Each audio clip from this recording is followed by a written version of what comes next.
Well, do you know that the processor industry is worth of $500 billion? Yes. The processor manufacturers like Intel, AMD, Qualcomm Snapdragon, and M1 chips are worth of it. Because Intel and AMD are rivalry of each other because Intel manufactures a chip with a high performance and high cost, whereas the Ryzen or AMD manufactures the chip with the very low cost, high performance. And when come to the M1 chip, it is only manufactured for the purpose of a MacBook. And many developer, designers, creators prefer the MacBooks because it is high worthy and high performance. And Qualcomm Snapdragon is which is an ARM-based processor, specially designed for these mobile processors, and it's all due to the processor characteristics. Well, if it has a high characteristics, then the processor is high worthy. If it is low, then it is low worthy. Let's discuss about the processor characteristics. Well, in the processor characteristics, we have mainly 5 characters on which the processor performance depend on. The first one is speed and feeds, second one is the cache, third one is cores, fourth one is bandwidth, and fifth one is instruction cycle. Well, coming to the first characteristics, which is speed and feeds. Well, the speed of the processor is measured in cycles per second, which is termed as clock speed. Well, the number of times the clock which is present in the processor ticks is termed as clock speed, and it is measured in megahertz to the gigahertz. When coming to the feed is nothing but instruction per cycle. The number of instruction which the processor can take up within one cycle is termed as instruction per cycle.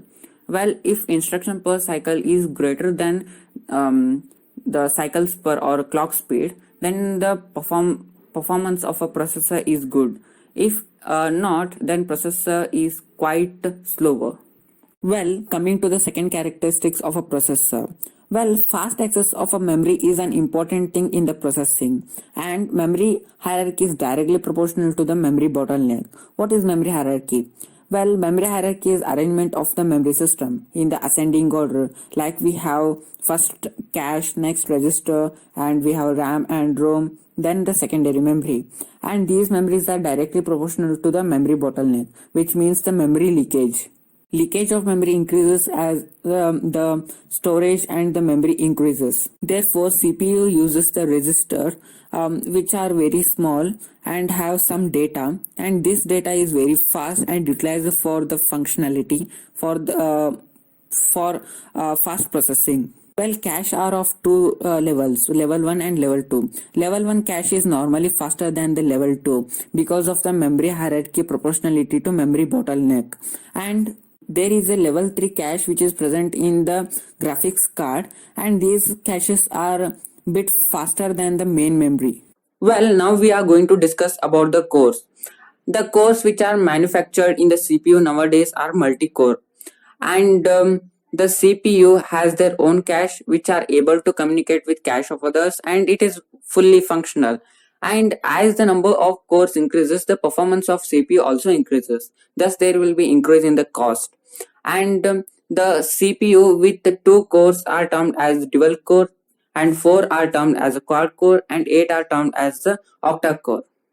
Cores will make ease of communication within the CPU with the other parts of the computer, thus making a smooth transaction between different parts of a computer.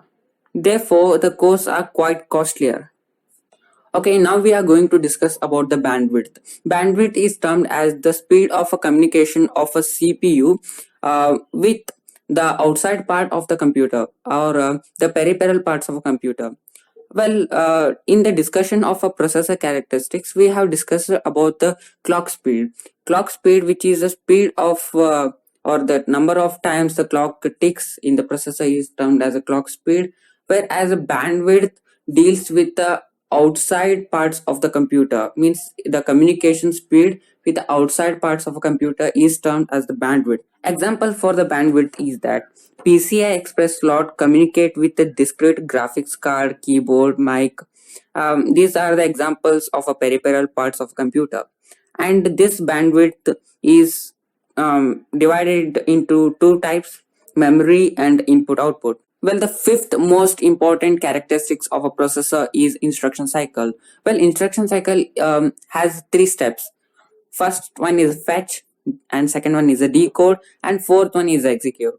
In the first thing, the processor fetches the data from the memory or input output, and next it decodes it and it make it in the binary format which is executable, and then it execute the instructions which are sent in the decode format of the instruction cycle. Well, we are going to discuss about the instruction set architecture. It is termed as the interface between the hardware and the software. We'll discuss about it with the following diagram. Well, we have three blocks: software, instruction set architecture, and the hardware. In the software section, we have application, operating system, and the compiler. And in the hardware, we have processor, input output system, logic gates, state machine, circuit, transistor, layout, and the mask patterns. Whenever we write anything in the software, it is get compiled and it is transferred in the instruction set architecture with the hardware binary format and saved in the hardware. Whereas whenever we write anything in the hardware, the binary format is getting converted into software format with the instruction set architecture. Well, there are two types of a instruction set architecture. One is a reduced instruction set computer, and second one is a complex instruction set computer.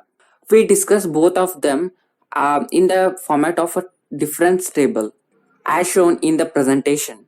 With regards to the definition of a RISC, its idea is to make a hardware simpler and write some few instructions which are meant for loading, evaluating, and storing the operations. Whereas CISC doesn't care about the hardware. It has a single instruction and which do all operations like loading, evaluating, and storing the data or operations. And the size of instructions in the RISC is of 32-bit to 64-bit, whereas in CISC it is 64-bit. And in the reduced instruction set computer, the data transfer is from register to register, whereas in complex instruction set computer, it is from memory to memory. And RISC doesn't rely on control memory, it has a CPU control, whereas CISC has also the CPU control in the modern terms, but in a few decades back, the control memory is used to control the CISC. And in RISC, the instructions are register based, whereas in CISC, these are non-register based. RISC will access less memory, whereas CISC access more memory.